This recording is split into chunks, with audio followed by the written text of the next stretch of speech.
Welcome to the July 30th edition of our look at Project 2025. My name is Jim Dingman, and we're going to continue examining in detail the policy prescriptions written by this compilation of policy papers called Project 2025. Today, we'll be dealing with the Department of Defense and the Homeland Security apparatus of the U.S. government set up after 9/11. But before I do that, I wanted to just quickly go over some of the latest political information that gives a sense of the environment that we're in. Over the weekend, Karl Rove, the famous strategist for Bush II and other Republicans, basically read the riot act out to the Trump campaign and pointed out that from a situation of several weeks ago, when the polling data showed that basically Biden was further collapsing, it accelerated after the assassination attempt and the Republican convention. Now the polling data shows, when you add them all up, 0.88% lead by Trump. In other words, everything is narrowed down to statistically insignificant leads. So Kamala Harris has a honeymoon period going on. And the point of what Michael Kamala? Kamala. I'm pronouncing it. It's like you say the word comma and then Kamala. Kamala. Okay, Kamala. Thank you. Because I know they're making an issue about mispronouncing her name. But now the situation is evened out, and people are talking about how the next selection of the VP pick will be important. I think they've narrowed it down to the governor of Pennsylvania, the governor of Minnesota, and possibly Senator Kelly from the state of Arizona. And then, of course, you'll have the Democratic National Convention. Now, that could be problematic for the Democratic Party because of the probability that there will be large-scale demonstrations there. And the Republicans probably are hoping that there'll be a repeat politically for them to take advantage of what happened in Chicago in 1968. But Trump, of course, is also a little flummoxed in terms of their counterattacks on the campaign now. And we'll see what happens. He's had to deal with basically several weeks of scrutiny of his vice presidential pick, J.D. Vance. And all of us are familiar with the childish cat lady comment that was made by J.D. Vance, and also the digging up of all these comments that him and his wife made about President Trump going back to 2015 to 2016. But let me first then turn to the issue at hand, which is to discuss the Department of Defense policy ideas that they argue, and then the Department of Homeland Security.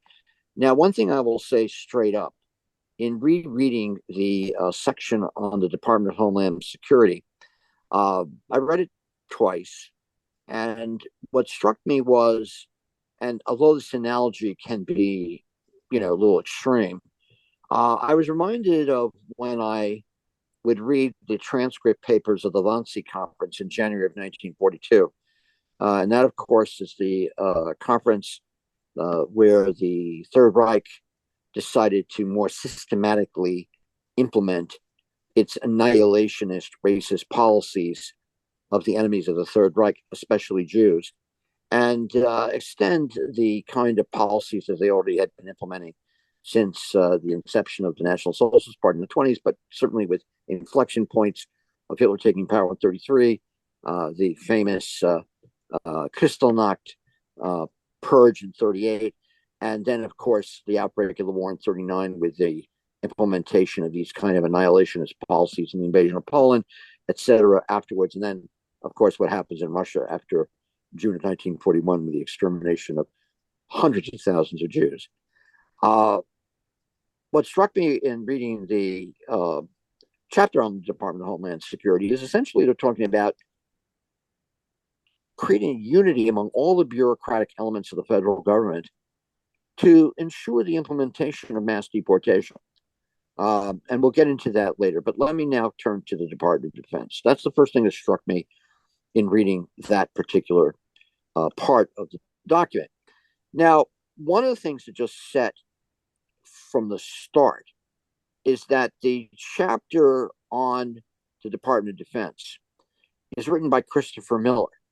And so it's important to sort of identify who Christopher Miller is and what he means in terms of why does he assign or is assigned that particular task. And I want to start first with his predecessor, who was Mark Esper, who was, people recall, the Secretary of Defense in the latter part of the Trump administration.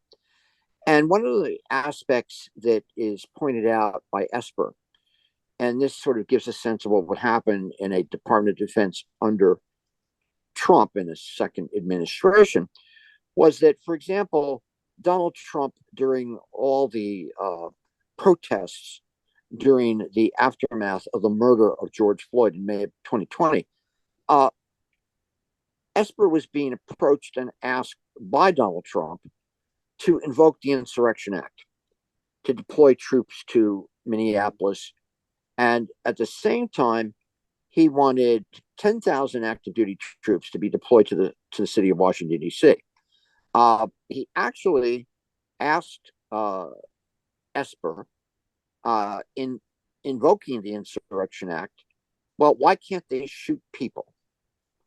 Or this Donald Trump asking Esper, why can't they shoot people? And of course, that was something that was rejected by Esper.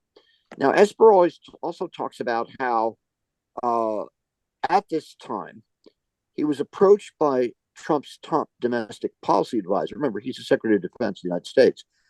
And Stephen Miller sought to send about 250,000 troops to the southern border on the premise that a large caravan of migrants was en route. Remember, there's been this organization of mass migrants coming up from Central America into Mexico, et cetera, to protect themselves against people robbing them, killing them on their way. And Trump wanted to send the military into the southern borders areas, also with orders to shoot to kill. And Esper pushed back on that. Now, Esper was also ousted prior to the January 6th attack on the Capitol, because he essentially was someone who was not going to go along with what happened with not mobilizing troops to send to defend Congress. Basically, Esper is also someone who was attacked by Trump because when he was Secretary of Defense, he fired the Secretary of the Navy, Richard Spencer. And Richard Spencer was somebody who wanted to prosecute Navy SEAL Eddie Gallagher, who had been accused of war crimes and basically wanted Eddie Gallagher to be dishonorably discharged from the Navy. And Trump ordered that reversed. And in the midst of that, Richard Spencer, the Secretary of Navy, was implementing Trump's ruling, and Esper decided to fire him. So that was something that was reversed. Trump issued an executive order that Gallagher could retire from the Navy with his Navy SEAL Trident, but that is something that Esper did not want to do because he felt he was properly convicted of war crimes. So keep in mind that that is some of the nature of what we would likely see. Esper is replaced by Christopher Miller, who is the author of this particular study, or part of the study on the Department of Defense. And Miller is a person who served in the Army. He was a Special Forces officer. He was the Secretary of Defense, the acting Secretary of Defense, from November 9th of 2020 to January 20th of 21. Now, during that period of time, he was criticized for his response to the storming of the U.S. Capitol. if people remember the January 6th report issued by the Select Committee in the Senate and the House, one of the issues that came up was what was going on with sending National Guard troops to reinforce the DC National Guard and order the National Guard into action to reinforce the Capitol Police when they were being overrun by the protesters, which we now know, of course, were well orchestrated conspiracy to attack and turn the results of the election. Christopher Miller went along with this, and when he was called up to Capitol Hill to testify, he basically argued that he, he didn't know what happened. He was basically copped a plea, but he waited 3 hours before authorizing the deployment of the National Guard after the first breach of the Capitol perimeter. And there were literally thousands. The DC National Guard had been mobilized, National Guard elements in Virginia and in Maryland were mobilized. He did not order them in until 4:30 in the afternoon, when troops were coming in from Virginia, and that's when Trump finally, reluctantly made his comment to tell people to go home, because we know that Trump was basically watching on television from various sources. So that is Christopher Miller. That's the Christopher Miller who wrote this study in the Project 2025 document we're examining today. Now, I should also add that there was another aspect of this that's important to bring up. Now, some on the left love to hear Doug Macgregor, Colonel Doug Macgregor. I know Doug Macgregor. I met Doug Macgregor when he was teaching at the military academy. He just had returned from the Gulf War, and he was a colleague of H.R. McMaster. H.R. McMaster was also in the same armored cavalry regiment that Doug Macgregor was in. Doug Macgregor and H.R. McMaster came to New York, and in an event that I participated in, they basically showed their home movies from the Battle of 73 Eastings, which was a battle which both Macgregor and H.R. McMaster were in as officers in the 2nd Armored Cavalry Regiment. It basically fought through the Iraqi Republican Guard Division, the Talakana Division. Macgregor was offered the post of ambassador to Germany, and the confirmation was not given to him because he was on record as being somebody who felt that it's been too much emphasis on the Nazi atrocities of the Third Reich, and basically it's time to forget that they happened and move on. And that didn't go over too well with the Senate when they were thinking of approving him for that position. Macgregor also was somebody who helped draw and draft. Now, people can argue about this. Both him and Miller drew up plans to precipitously withdraw from Afghanistan. They wrote plans to withdraw from Somalia. They wrote plans to withdraw from NATO, because we know that Trump is not a big fan of NATO. And that, of course, caused an internal crisis in the Department of Defense. The chairman of the Joint Chiefs of Staff, Miley, freaked out and, basically did his best to take that ability of Trump to do anything like that out of his hands. But nevertheless, that is, and again, we can debate about the need. Some, of course, would feel, let's send the empire now. But in any event, that is who Miller is. And Macgregor, I think, has to be seen in that light. Macgregor is also somebody who has made comments about that essentially back up Holocaust denial arguments. So it always amuses me beyond belief when people sit there and cite Doug Macgregor as their source of information about the war in Ukraine. Now, let me at this point throw up here the actual document itself from Project 2025, and that is the document that talks about the Department of Defense. I should also note that you're listening to the second of a series of study groups, seminars that will be going on into August, Project 2025 Study Group. My name is Jim Dingman. This is the second of the sessions we're doing, and this one will concentrate on the Department of Defense. Now, here is the mandate for the leadership ideas. And some of this, again, is boilerplate. But most of the focus of this document is on the question of shifting the concentration of American strategy to confront China. But you'll see that there's contradictions in all this. I should add that the strategy of the United States, again, I'm just talking about, how the ruling class envisions the strategy. This was based up to the latter part of the Nixon administration, was based on what they called the 2.5 war strategy.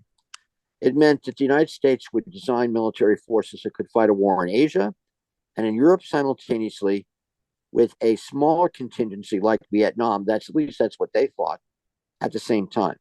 So the whole defense budget was organized to create conventional forces that could fight that kind of global war simultaneously in Asia and in Europe, and plus a smaller contingency, a half war, if you will, elsewhere in the world. That all got topsy-turvy by the war in Indochina.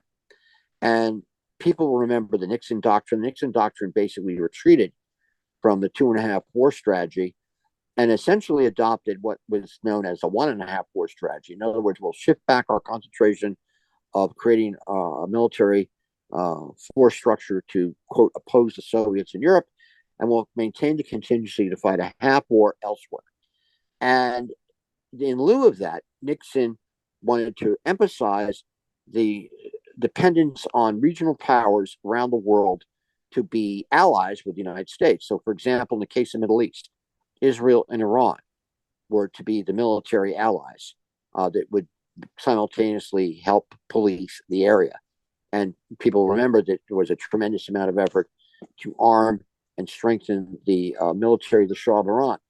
Then there was also an emphasis on Africa.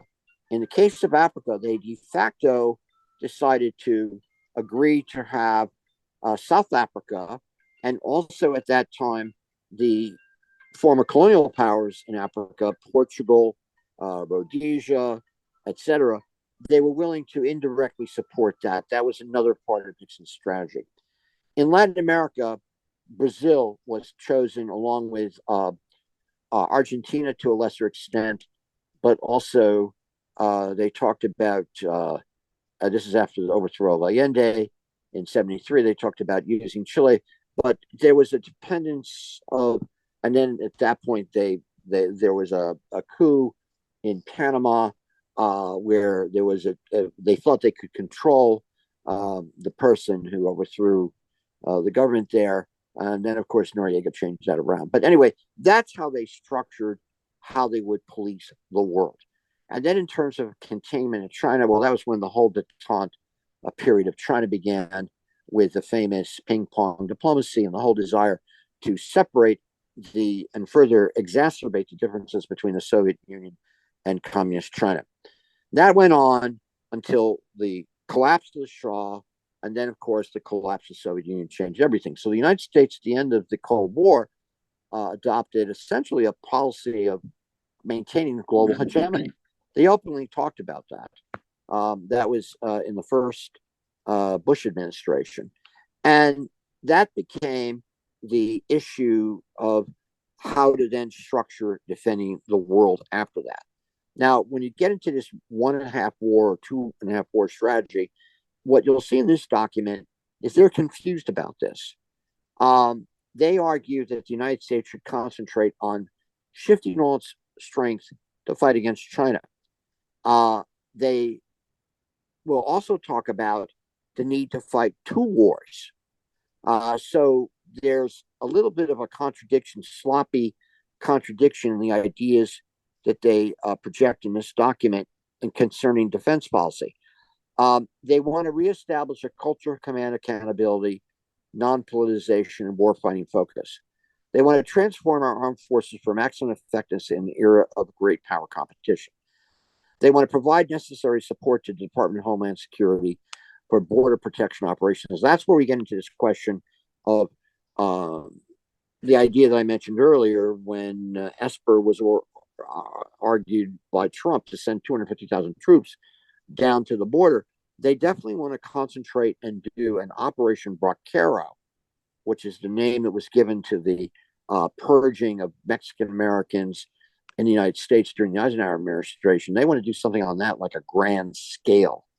And so that's where you have to see the discussion of synchronizing the Department of Defense with the Department of Homeland Security, which they also, by the way, talk about abolishing. So it's a very interesting document with lots of contradictions. China, of course, here is viewed as the main threat. So they're arguing that we have to essentially orient our defense policy and spending to deter China. Now, I would argue that this is part of what's been going on for decades. The containment of China has been something that has been part of American foreign policy since the successful revolution in 1949, that they inserted the Seventh Fleet during the Korean War to deter the possible invasion of Taiwan. And this has been a problem in the relations with communist China ever since. However, this is what this document is saying. They essentially also talk about the war in Ukraine and North Korea and Iran and transnational terrorism. Okay, so not much of that is something we're not familiar with. In fact, that's sort of a bilateral, bipartisan type approach. But here they talk about everything should be aimed to prevent and deny China a fait accompli against Taiwan. They want to increase allied conventional defense burden sharing. Now, that, of course, is to somebody who's familiar with the actual innards of NATO. Most of the ground forces supplied in Europe, in NATO, are supplied by the countries involved. So we know that Trump is somebody who opposes NATO, has said that openly. Again, we can argue about that on the outside. Here, they're talking about the need to further have burden sharing as a part of U.S. strategy. Again, that's always been a part of U.S. strategy. There's nothing new about that.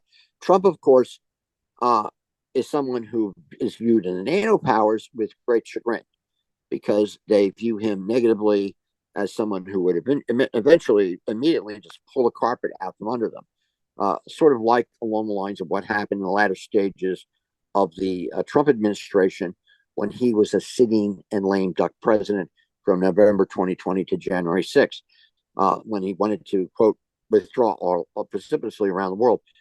That could happen even quicker than we think. They want South Korea to take the lead in its conventional defense against North Korea. That, of course, is quite ridiculous to see because South Korea has adopted a 1 million army strategy to deter North Korea. So they're already underway doing that. Now, the question of nuclear modernization expansion. Obama implemented a policy to essentially spend $1 trillion in modernizing nuclear capabilities in the American arsenal.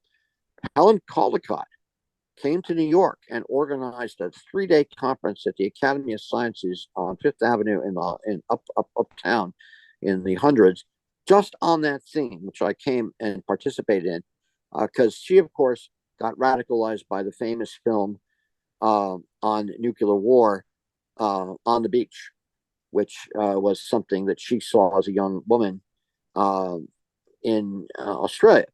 And she basically, as you know, is a great advocate of nuclear disarmament.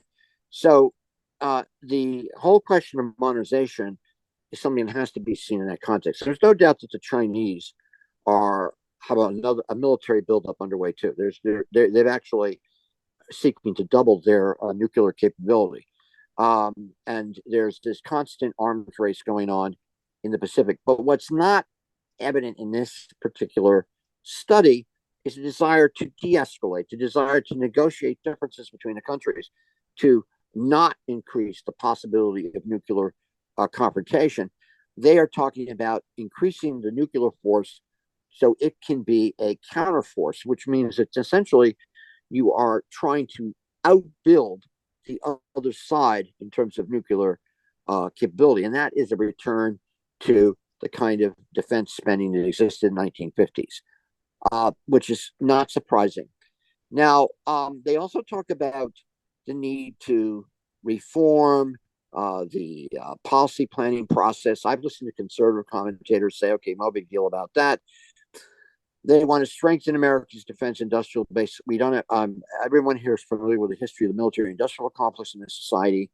How, for example, the B-1 bomber, when they decide to get the money for that, they decide to apportion its spending among 50 states so that they could get congressional approval from all over the country. And there's no doubt about it. If you're a progressive congressman, a very liberal congressman, you're in a district where a large percent of the jobs come from defense spending, it's unlikely that you're going to oppose defense spending. And that was the whole strategy they implemented, particularly in the late 60s when they decided to have massive arms spending and make sure it was distributed politically around the United States so they could broaden their base of support. That's been a part of the DoD strategy for a long time. State of California, of course, is a great example of that. Now, and a lot of this has to do with sort of nuts and bolts about how to develop and increase the capability of, arms spending. Now, the issue of the deployment of technology on the battlefield. This study is obviously it actually will refer to the war in Ukraine. When they talk about the need to increase the Navy spending, they're basically referencing what we've been seeing going on in the Red Sea for the past year, where there's this constant jitterbugging back and forth between the Houthi and the various naval forces down there skirmishing, because there's this sort of regional expansion of the Gaza conflict that was called for from day one on October 7th. There was a call to have the axis of resistance implement constant fighting against Israel, and that was immediately deterred by the sending of several aircraft carriers by NATO and the United States into the Mediterranean and Red Sea. And so what you're seeing in the fighting in the Red Sea right now is a aspect of the lack of peace and a ceasefire in the Gaza conflict. But again, this document refers to that fighting and the need to increase defense spending. They want to increase DoD foreign military sales. The United States is the biggest purveyor of exports of weapons around the world, and they're angry that it has nosedived in the past 2 years. So they want to change that and increase that to gain foreign exchange. Again, anyone who studied carefully the military-industrial complex knows that its spillover effects in the other parts of the economy are rather limited. It doesn't have it has an incredible drawback because you can't use weapons. It's not like you're creating educational or technological infrastructure. It's a whole different kind of impact. They want to basically reform the contracting process. And then they talk about the question of retention of troops in the armed forces and the problem of recruiting. Now, again, right now the military is facing, from their point of view, a disastrous situation in terms of recruiting, and we can interpret that in many different ways. The the Trump movement, for example, is filled with disgruntled veterans who are not pleased with the forever wars. That's a practical reality inside that movement. And they also want to increase the number of junior ROTC programs in secondary schools. I know anti-war movement activists who've been essentially campaigning for decades in these junior ROTC programs in high schools around the United States. Now, another aspect of this is they want to, now this is interesting. They want to reinstate service members to active duty who were discharged for not receiving the COVID vaccine. Now, let me talk about the facts about that. The facts are rather simple. About 8,000 active duty members were discharged. About 50% of them have been brought back to active duty. But here, of course, is a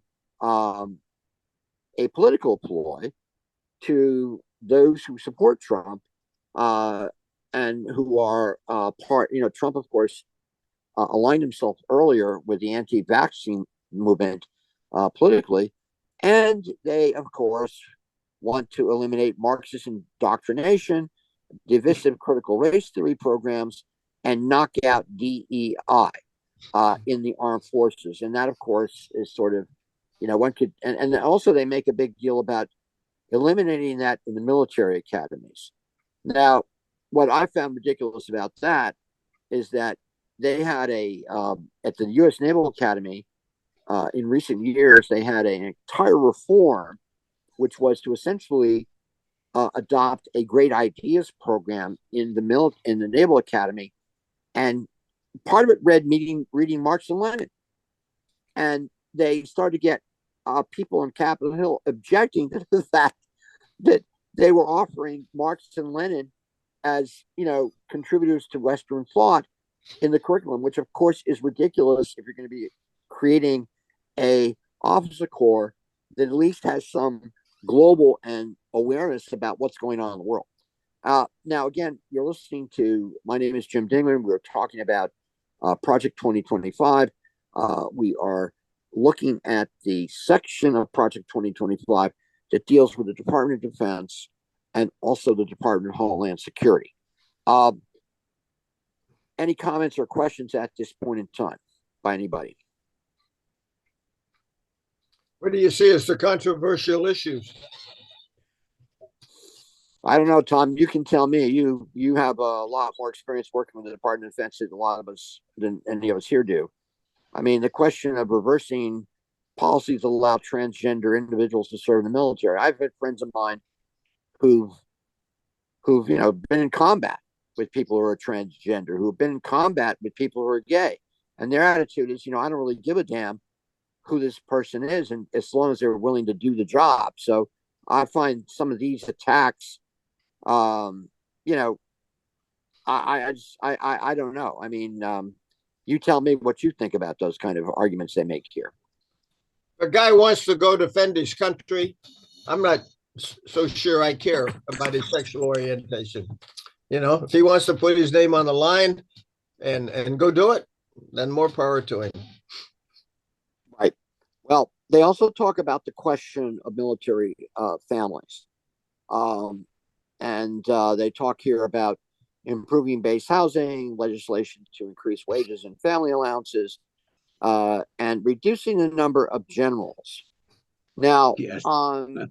Now, what's interesting about this, it's my understanding that officers from the rank of an 06 to an 09, particularly when you're above a colonel rank, it's my understanding that the appointments of those ranks are an act of the Senate. Is that correct, Tom? Well, I don't know. I'm not sure. All right. I think the Senate can weigh in on them. I think they can weigh in on them if they don't like the way they're going. Well, it's my understanding that that from the rank from a general, let's say a brigadier general officer to an 09 is a 7 or 8 or 9. That's a 4-star general. They basically that is subject to the Senate. So what's interesting about this being in here is you think of what Tommy Tuberville did when he held back on all the different promotions for about 8 or 9 months that had to do with his opposition to the abortion policies of the Department of Defense. And anyway, so that I found interesting. They want to reduce the number of generals. Now, I would see that if this is indeed written by a special forces officer, an infantryman like Miller, I could sort of see him saying, taking that kind of attitude about people in the general officer ranks. But in any event, so here you have other ideas, align the intelligence process, basically establish and sustain, again, boilerplate stuff.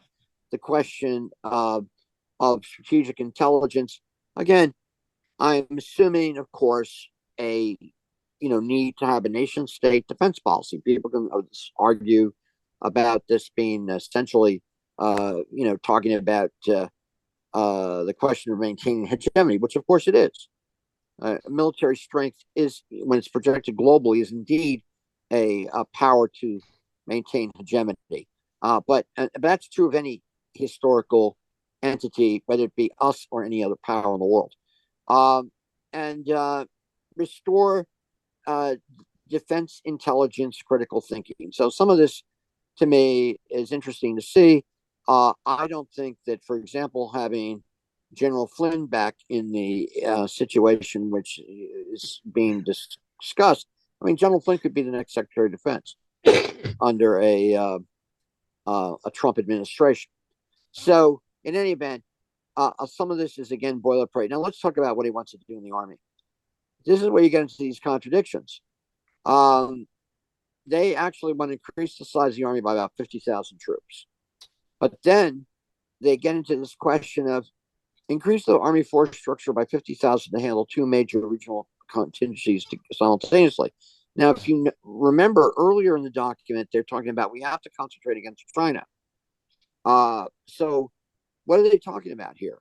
Two major regional contingencies simultaneously is what? A war in Korea? Is it a war in the Middle East? Or is it, it's not a war with a major power like China. That's a global war. So again, there's a lot of inconsistencies in how this document is talking about its recommendations for force structure. It also talks about modernizing the armed forces, the Army in particular, with vertical lift, the next generation combat vehicle, more local precision fires, soldier lethality, talking about new small arms, etc. And again, the question of how much that would cost is an interesting question. It would, of course, mean an increase in the defense budget.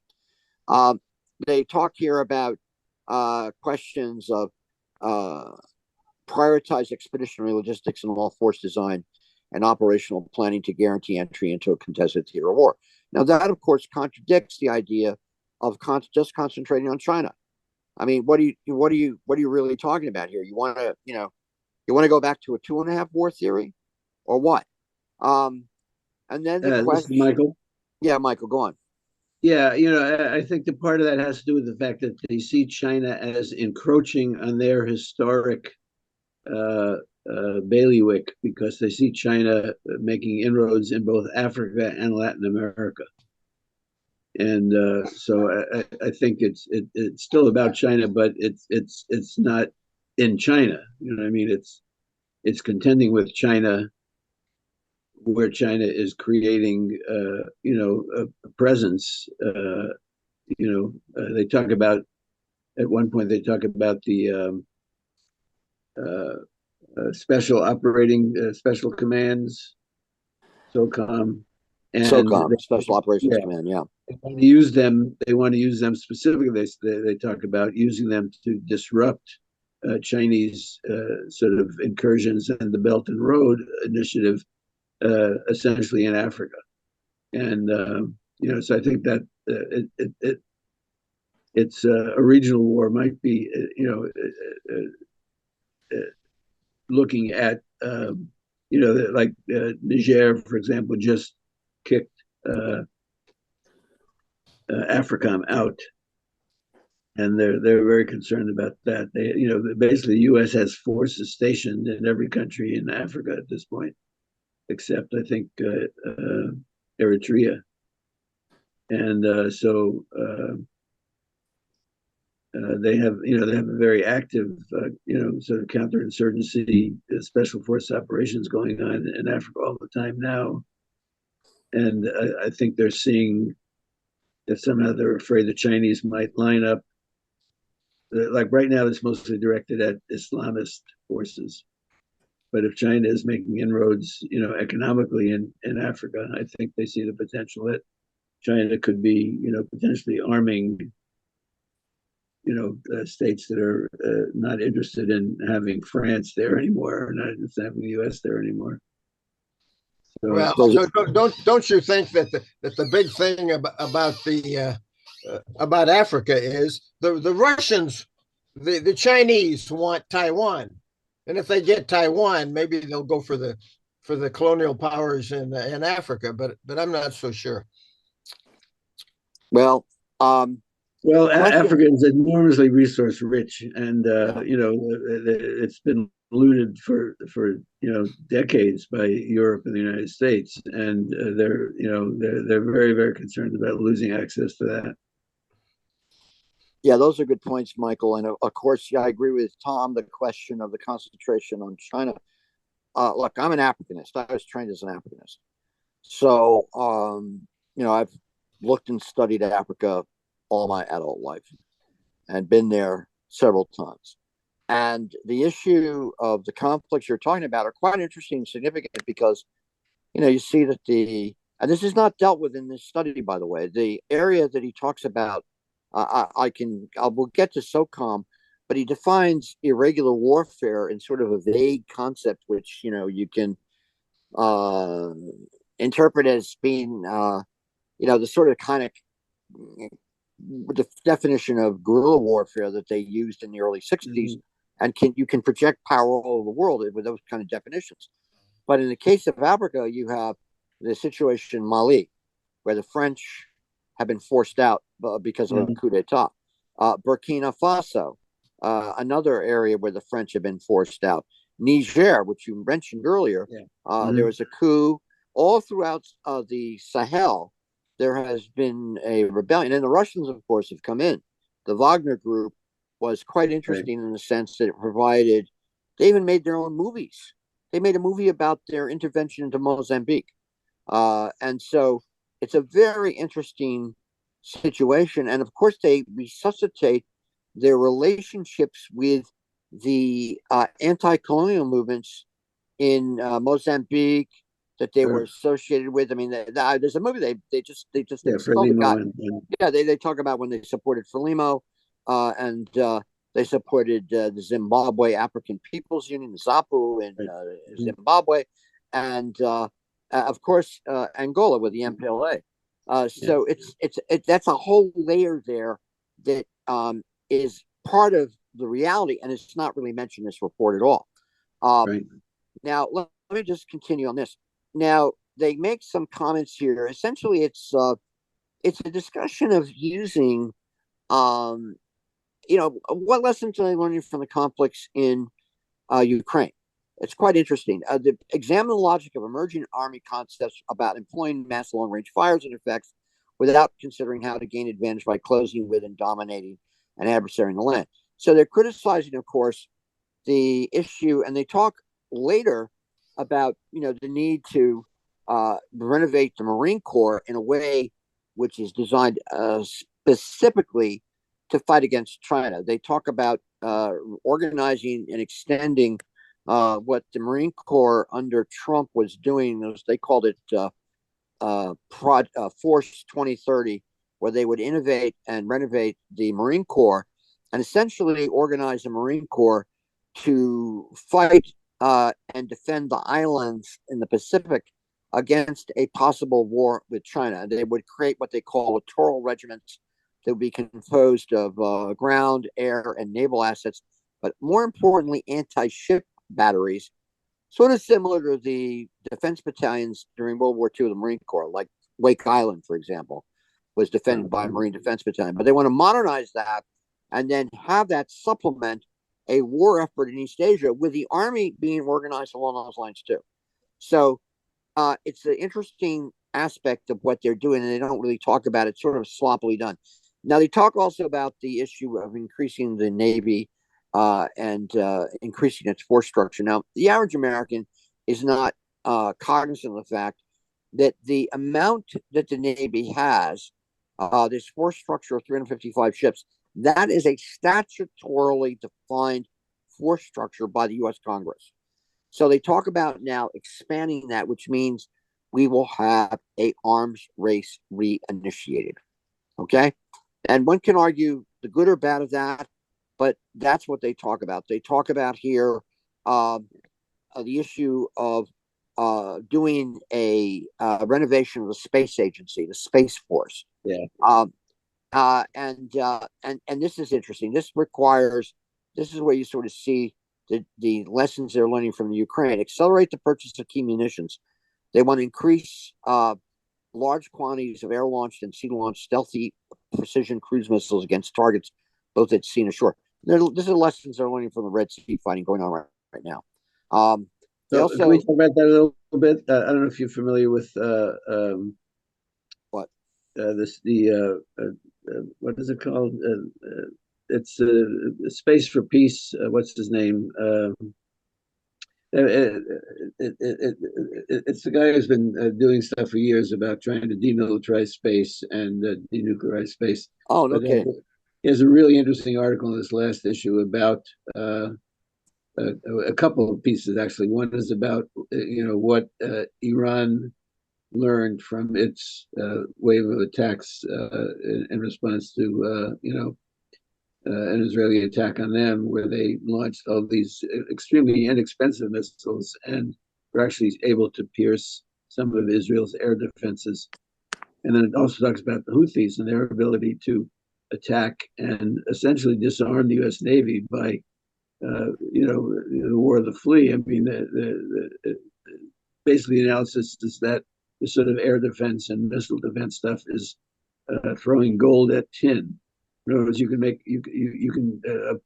a poor country can use drones and very low tech and low cost missile barrages and rocket barrages and extract from the people that they're barraging a factor of 12 or 14 in terms of the cost element of what's being used to try to screen that stuff out. So I thought that was quite interesting. And that is interesting.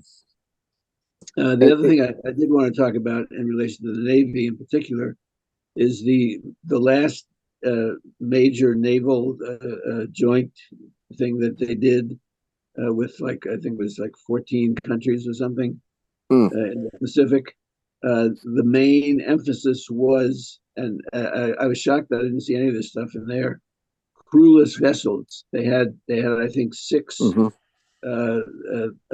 ships that are stationed in Southern California that interacted with crewed vessels, CREWED. In other words, the current actual military is totally committed to robotic warfare. It's not just drones. The U.S. Army Tank Division is one of the main elements that is driving autonomous vehicles in terms of research and development. And the Navy is totally committed to ships that have no sailors and are totally, and obviously the drones and other stuff in the Air Force.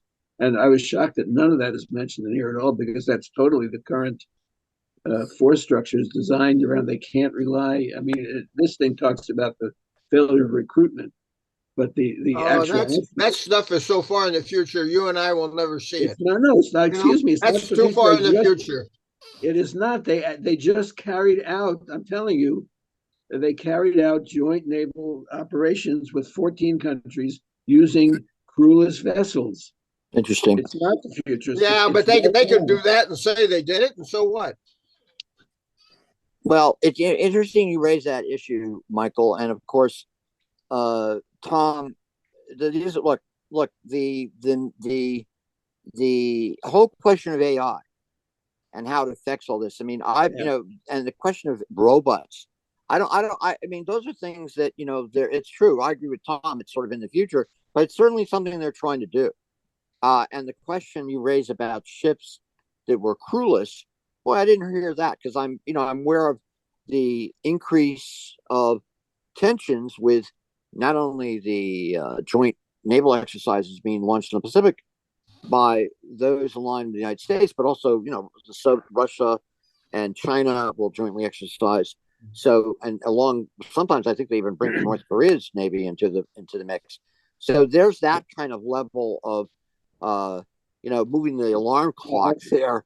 I'll send Times you my Square. article. I have a long article about Yeah, turning the tide earlier in the year. I'll send you a yeah, copy of it. please, It's not please, the please do. future. It is the current. It is the Yeah, current military strategy. right. I got to probably get off the call because I'm dehydrated and my wife wants me to eat dinner. So, All right. but Well, thank you, Michael. I know it's hot in yeah, Southern California. Uh, in any event, let me turn to the Air Force. Now, the Air Force, again, this is another area of budget increase, which they're talking about. So they're talking about here, they want to increase for a two-war force defense strategy. Remember, they were talking earlier in this talking about one war, but here they're talking more explicitly about what would need to be an increase in the Department of Defense budget beyond what's going on right now if they put these measures in case. And what they actually talk here is increase F-35A procurement to 60 to 80 per year and build the capacity for B-21 production rate of 15 to 18 aircraft per year, along with applicable elements of the B-21 long-range strike family system. Now, what does that mean to the average person? They are projected, the B-21 is to be the replacement for two types of bombers, the B-1B bomber, and there's, I believe, another bomber. This is basically creating a stealth bomber force. And what they're talking about here is actually upping the production rate quite significantly to increase the bomber stealth capability they have far greater than what is projected in this current defense phase we're going through. And the question of the F-35, the F-35 has three different variants. One is done for the Marine Corps. Another one is done for the Navy to land and take off from ships. And the third rendition of the F-35 is to be used by the land-based elements of the Air Force. But it's also to be a export weapon. So, for example, the Israelis have about 30 or 40 F-35s, I think, that they're using right now in their bombing campaigns. So this is also an interesting little alarm bell here because these do imply major increases in defense spending. They want to also increase airlift. They want to increase the amount of mid-range weapons that are sized to maximize targets per sortie. Again, this is talking about creating and increasing expenses. And then they want to accelerate the production of the Sentinel intercontinental ballistic missile. Now, that is the replacement to the Minuteman III. And that could be, again, we're not operating under arms control agreements. The Russians pulled out of arms agreements. Trump would not, honor them. So we're right now in a situation where you're having arms racing going on, and there is no accepted formal structure of arms control agreements in place, which I think is a destabilizing factor. Now, in the case of the Marine Corps, as I mentioned, they're talking about these Force Design 2030 transformations. And this is where this issue of creating littoral regiments. So you're talking about, innovating the Marine Corps. And a lot of the recommendations here are based on the fighting in Ukraine. They're talking about increasing the number of HIMARS. HIMARS were being used pretty effectively last year against the Russians. In particular, the number of unmanned aerial systems. And what's interesting here, they make a big deal about the need to increase the non-commissioned officer corps in the Marine Corps, which I guess is they have a deficit because they're complaining about they will have E4s holding squad leader billets, which, E4 is a corporal. So it's interesting that the Marine Corps is having problems in manning its force structure also. The Space Force is to be renovated, and they want to reverse the defense posture of Biden with the Space Force. Basically, he was eliminating all offensive capabilities in outer space, and they want to turn that around and have offensive capabilities in outer space. Now, that, of course, is something that, again, the Russians are, moving with their aggressive, all the great powers are acting in their own self-interest with no arms control architecture in place, which I think is a destabilizing factor in all. So the Space Force Cyber Command is to be innovated.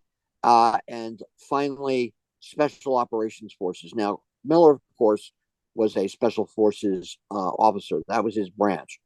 And essentially, he's talking about irregular warfare as a means by which the United States uses all elements of national power to project influence abroad, to counter state adversaries, defeat hostile non-state actors, deter wider conflict, and maintain peace and great power competition. Now, irregular warfare is sort of a catch-all phrase. I sometimes wonder where they got this from, because I'm thinking of the kind of debates that went on in the early 60s about counterinsurgency warfare. But irregular warfare is sort of a vague and more, you can apply that to anything. And they want that to be part of the national security strategy. They definitely, now this is something that was alluded to earlier by Michael, they wanted to counter the Belt and Road Initiative globally. Now, they're already doing that, but this is a more conscious explication of countering the Belt and Road Initiative. And the Belt and Road Initiative is quite, is a mixed bag. But one thing, the Chinese will disguise in the Belt and Road Initiative. Sri Lanka is a good example of this. They made them buy a port that was way, way, way beyond what they needed, but essentially it's good for the Chinese Navy. But what is also not understood well is that the Chinese Belt and Road Initiative actually helps develop other parts of the world, even though it's in the self-interest of China. But we have retreated to some extent from those kind of strategies for many reasons. So, the China's Belt and Road Initiative has to be seen in part of the wider competition of China and the United States globally in terms of the international economy. The need to modernize nuclear modernization. Again, this is all in lieu of a arms control structure that doesn't exist right now. And missile defense. Now, they talk about missile defense. They actually are talking about creating a dome structure along the border of Canada and Mexico. Now, I don't see us getting bombarded from Mexico in the near future, nor do I see Canada deciding to launch, missiles against us. But, this is what's being argued in the policy recommendations of Project 2025. And this returns to the question of a anti-ballistic missile system, which goes back to the debates in the late 60s that led to the ABM treaty, which is basically controlling the development of ballistic missiles systems, defensive systems, because that destabilizes the any kind of architecture to have arms control and deterrence and a de-escalation in the global security structure. And so they're talking about negating that by building more interceptors. And that's where diplomacy has to also prevail. It can save a lot of money and a lot of blood, sweat, and tears. I'm not saying you can do that all the time, but sometimes it's, frankly, a cheaper way. So that is the part that deals with the Defense Department. Now, the next part to deal with, and again, to identify what we're doing here, is this is the second session of a study group on the Project 2025 document. We're talking about its recommendations for the U.S. government. And here is the discussion today. They basically want to synthesize all the different elements of the U.S. Customs and Border Protection, the Border Patrol, the Immigration and Customs Enforcement, all these different services they want to consolidate. So they create a standalone border and immigration agency at the cabinet level with 100,000 employees to make it the third largest department measured by manpower. All right. And as I mentioned earlier, they want to move they basically want to dismantle the Department of Homeland Security. They want to take every element out of it and combine it into other cabinets or secretariats of the executive branch. They want to they feel the DHS is not concentrating on the most important threat right now, which they view as border security and immigration enforcement. And that's what they see as the most important threat. They want and while they call for the DHS to be abolished, they also say that the DHS should secure and control the border, thoroughly enforce immigration laws, secure the cyber domain, and provide states and localities with a limited federal emergency response and preparedness programs. A lot of this is concentrating on the innards of how to reform all these agencies in the executive branch. FEMA, they want to limit the amount of discretionary guest worker visa authorities. So, for example, we know that certain parts of the American economy depend on visas to allow non-American agricultural workers to come in and work because they can't get workers elsewhere. They want to eliminate that. They also want to make it more difficult to get H-2B visas, which they feel are too easily given. And that, of course, allows us to get vitally needed skilled labor to help in some of the major technological industries in this country. They essentially want to reinforce the border patrol force, and the immigration patrol force to implement the objectives that they have, that they state later in this document, of deporting millions of people. That's the gist of what is occurring here. They talk further about eliminating different kinds of visas. They want to eliminate visas where people come in and are able to claim protection if they are accused of, or if they're involved in a trafficking situation or a situation where they had fled from their country due to oppression. They want to eliminate those visas. And you know, we can argue about that. They also want to eliminate and control student exchange visitor programs. All right. So all these elements of this put together essentially reinforce the question of control and further solidifying of our borders for anybody to come in, and also, again, the deportation of people inside that they deem as, quote, illegals. So let me conclude with that. That's sort of the overview. People can read these documents themselves.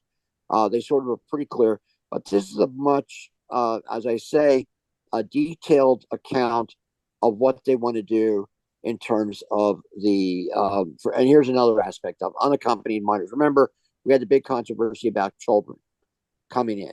And the argument was that these unaccompanied minors, well, they basically feel they just should be sent back, period. There should be no compassion about any of that. Basically, they should be returned to their home countries in a safe and efficient manner. There should be little to no asylum reform. Asylum seekers should not be honored. And again, this all deals with the question of essentially creating a complete control of the entry of people. Now, they do want to have more H-1B entrants. Those are the highest skilled workers.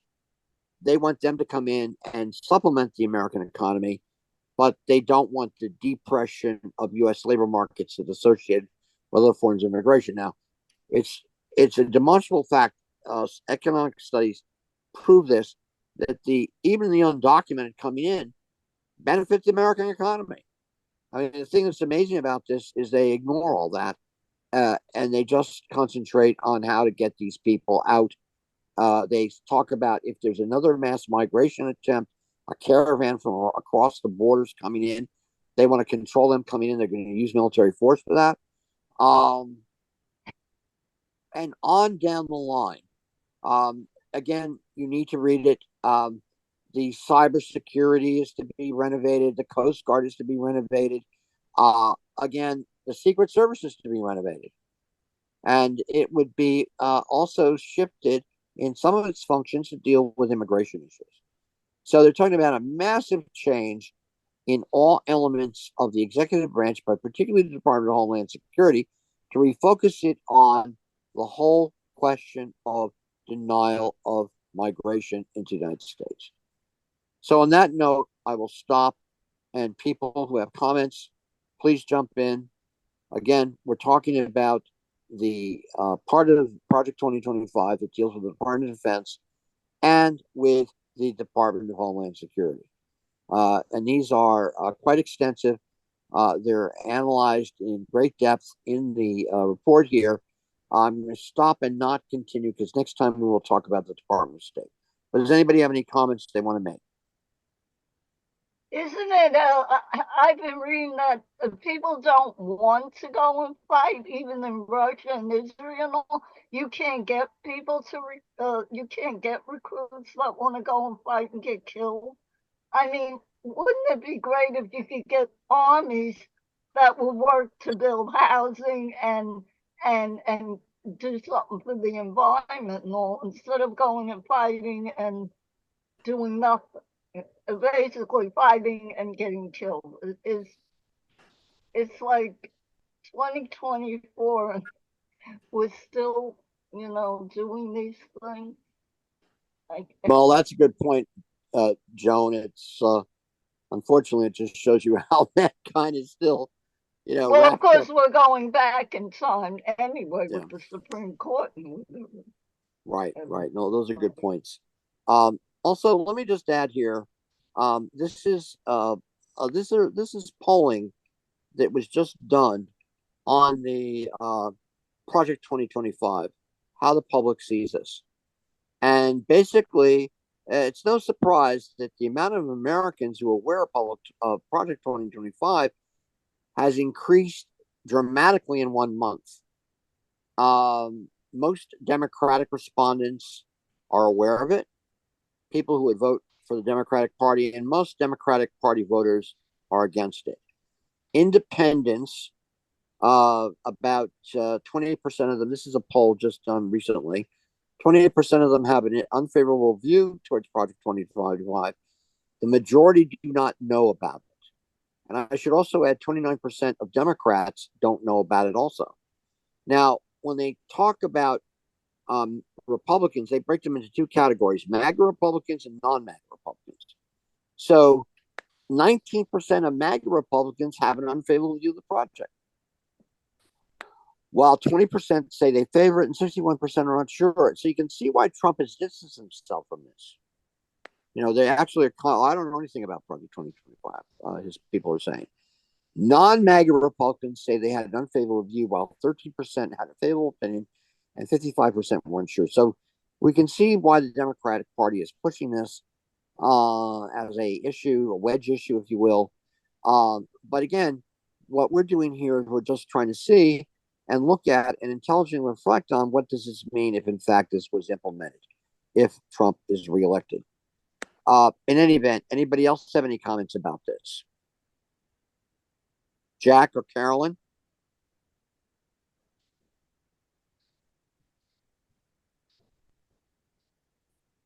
Anybody else? Tom, you want to make some comments? No, not really. That's just interesting. It's all interesting. What's going on? All right. Well, if either Joan, Tom, Carolyn, or Jack have nothing more to say, then Jack, you open your lineup. Do you want to comment? No, just the idea that to take over the military would be a neat trick, but that's what the plan would probably have to begin with. The president, right? Yeah. How do they take over the military? You were saying before about how you need the Senate to approve a 5-star general or whatever. Oh no, well that has to do with the power of the Senate. The Senate can approve or disapprove of general officer or flag officer assignments. I mean, that's what happened with Tommy Tuberville when he was holding up the promotions and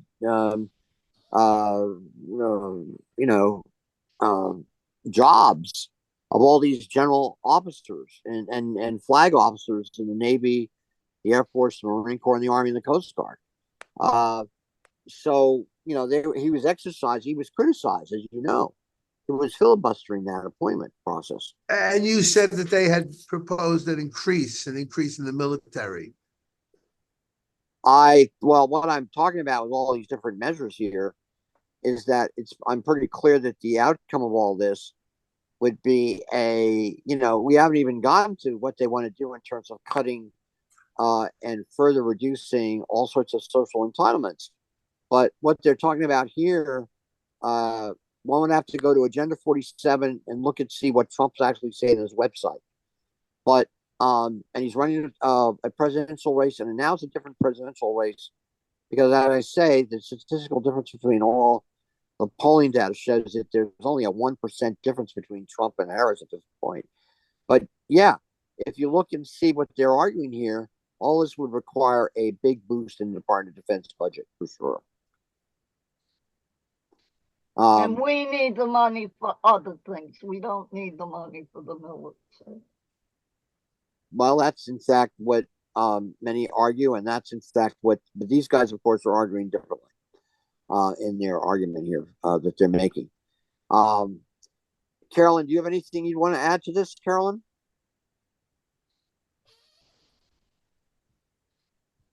All right. Well, if everybody is sort of tongue-tied at this point, I will call it a night and go back to watching the Olympics.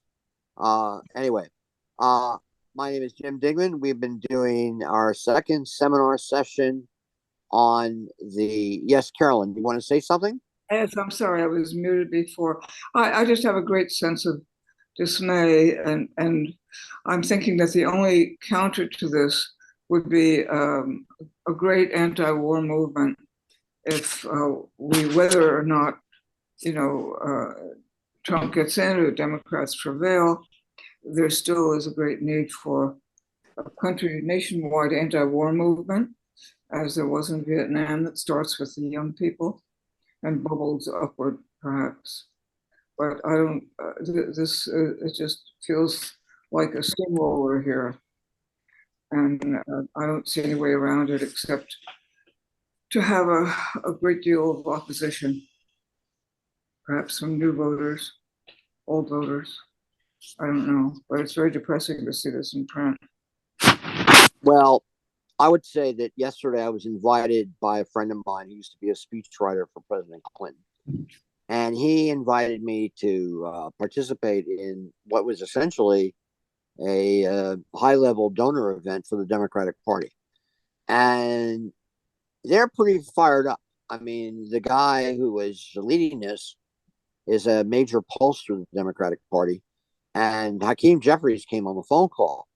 And they already, this group in and of itself has already been organizing phone canvassing, lobbying for the past month in different Senate races. They're basically taking under their control and helping to fund. They've already funded one Senate race in the West with about almost $100,000. So I can see what's going on is that, and this particular person I talked to after the debate, and he said Biden has to drop out. There's no doubt about it. This is going to be a disaster if he stays.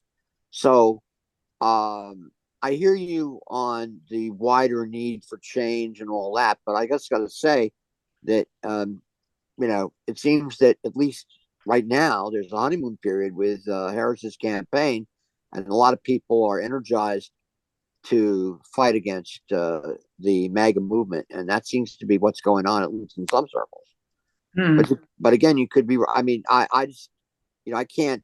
If I just judge it from what goes on in Pacifica circles, yes, of course, I'd be quite depressed.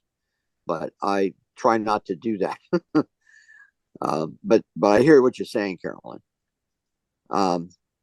In any event, anybody else have any comments before I go? Well, they've been doing so many protests, even in Washington and all, but it doesn't look like anybody is listening. Well, like, I don't know, Joan. I think people are listening. I mean, people are, look at what's happened in the case of, look at the reaction to the situation in the Middle East. This is so different than anything I've ever seen before in the wars that Israel has conducted. I didn't see this kind of reaction in the Six-Day War, although there was a reaction when Palestinian nationalism began to rise as a phenomena in a different form after the Six-Day War in 1967. The October War led to the breaking of the stalemate between Egypt, certainly Egypt and Israel. And who knows what could happen out of this terrible situation we're watching right now. Well, the people are still getting killed. That's the problem. I agree. That is the problem. People are getting killed every day on all sides. And that is something that is quite horrible and deplorable and has to end. I agree with that 100%. But again, we just have to see that as terrible as it can be, people are not sitting on their behinds and not reacting in a positive way. They are reacting in a positive way to all this. And, people can argue whether to get all energized of the Democratic Party with all the problems the Democratic Party has is, quote, the right way to go. And I accept completely all the critiques that one will make about that. But at the same time, I personally feel that Trump is an objective threat against our society. I think that the MAGA movement is an objective threat against what I feel the good things of America, and I just cannot accept that. I just cannot personally accept that. That's I just have to fight it. I just have to fight it. Anyway, well, I agree with you. Yeah, thank you, Tom. Yeah, good night. All right, good night, guys. All right, anyway, you guys have a good night. All right, thank you for joining us, and we'll continue again. I believe in what day did I have this scheduled for? The next session I will send out, but it will happen in what date is it? The next session will be on Sunday, August 4th at 12 o'clock. And I will that'll be that day. And we'll continue looking at the State Department and other aspects of the government. And I'll send it out to everybody. All right. Well, thank you so much. And everybody have a good night. Thank you, Jim. Everybody have a good night. Safe Bye-bye. night. Bye-bye.